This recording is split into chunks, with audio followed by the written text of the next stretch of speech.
Xin chào các bạn đã quay trở lại với review 5 phút. Ở cuối tập trước, ngay khi Hàn Lập nghe thấy giọng nói quen thuộc của người anh em Tôn Hỏa, hắn không thể vờ như người qua đường mà lập tức lại gần xem xét tình hình. Lúc này đây, Tôn Hỏa đang bị chủ tiệm cùng hai tiểu nhị gây khó dễ. Tên trưởng quỹ lớn tiếng đòi Tôn Hỏa bồi thường 300 linh thạch vì làm hỏng một tấm hỏa vân phù.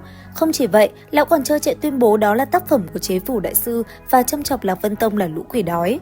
Ban đầu, Tôn Hỏa nổi giận đôi co với tên gia hỏa kia, nhưng khi bị dọa sẽ gọi chấp pháp sử của Cửu Quốc Minh đến phân xử, hắn đành phải lấy một đống phù lục cấp thấp ra đền. Tuy nhiên, ngay khi Tôn Hỏa định đưa đi, y chợt giật lại một mảnh phù lục màu vàng đã bị tàn phá gần một nửa.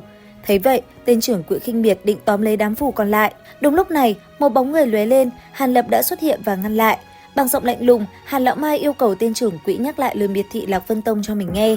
Không chỉ vậy, hắn lập tức phóng ra khí thế Nguyên Anh kỳ kinh người, áp lực đè xuống khiến mọi tu sĩ xung quanh hoảng sợ lùi lại. Một số tu vi kém cỏi thậm chí phải quỳ nửa người. Rất nhanh, Tôn Hỏa nhận ra Hàn Lập, khựng lại một nhịp, hắn cúi đầu hành lễ nói: "Đệ tử Tôn Hỏa tham kiến Hàn sư tổ." Khoảnh khắc khí tức của Hàn Lập phát uy ra, chấp pháp sử của Điền Thiên Thành là một tu sĩ kết đan kỳ cũng vội vàng bay tới. Thấy vậy, Hàn Lập không nói nhiều, chỉ lạnh nhạt đòi xem tấm hỏa vân phù có phải đồ do đại sư chế tạo thật không, nếu không sẽ không bỏ qua cho việc chủ tiệm miệt thị tông môn. Trước tình hình đó, tên trưởng quỹ lập tức sợ hãi thú nhận: "Hỏa vân phù này của ta chỉ là bình thường, vạn bối tình nguyện nhận phạt." Nghe vậy, Hàn Lập mới để chấp pháp sử xử lý vụ phá hoại quy củ này, rồi dùng thổ độn pháp mang Tôn Hỏa biến mất khỏi hiện trường trong nháy mắt.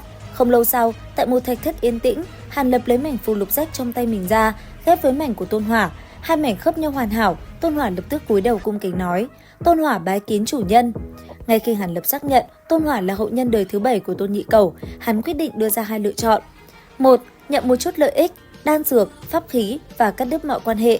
2. Kế thừa lời thề tổ tiên, chấp nhận bị hạ cấm chế để trung thành, làm việc nguy hiểm, đổi lại sẽ được chỉ điểm tu luyện, cung cấp lợi ích lớn và có hy vọng kết đan. Nghe xong, Tôn Hỏa định trả lời ngay, nhưng Hàn Lập ngắt lời, bảo y suy nghĩ kỹ cho đến khi hội giao dịch kết thúc. Dứt lời, hắn cũng liền phi thân bay đi. Đêm đó, Hàn Lập theo chỉ dẫn trong ngọc giản tìm đến một căn nhà đá bình thường. Vừa gõ cửa, Nam Lũng Hầu đã đích thân ra đón với thái độ rất nhiệt tình.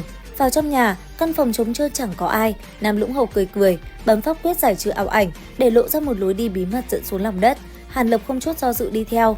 Bên dưới là một đại sảnh rộng lớn lờ mờ ánh sáng. Lúc này đã có sẵn 7-8 vị tu sĩ ngồi đợi, đa số đều là quái vật Nguyên Anh kỳ. Ngay khi Hàn Lập vừa bước vào, một tiếng thét thất thanh đầy kinh hãi vang lên. "Là ngươi!" Kẻ vừa hét lên chính là Vương Thiền, thiếu chủ Quỷ Linh môn. Hắn đeo mặt nạ bạc, ngồi cạnh vợ là Yến Như Yên. Năm xưa, tên này từng truy cùng sát tận, khiến Hàn Lập phải chạy trốn khỏi Thiên Nam. Giờ gặp lại, thấy kẻ thù cũ đã ngưng kết Nguyên Anh, Vương Thiền sợ đến mức giọng khàn đặc, không dám tin vào mắt mình.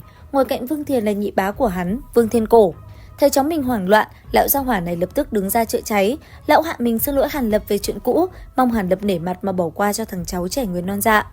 Hàn Lập ngoài mặt thì cười xòa, bảo là chuyện cũ đã quên, ra vẻ đại lượng không chấp nhận, nhưng thực chất trong lòng hắn đang cười lạnh, hận không thể một chưởng đập sấp mặt Vương Thiền ngay tại chỗ. Chỉ hiếm nỗi ở đây quá nhiều cao thủ, lại có cả môn chủ Quỷ Linh môn nên hắn đành phải nhịn. Thế nhưng Vương Thiên Cổ đúng là một con cáo già thâm độc. Vừa xin lỗi xong, lão lập tức tung chiêu mượn dao sát nhân.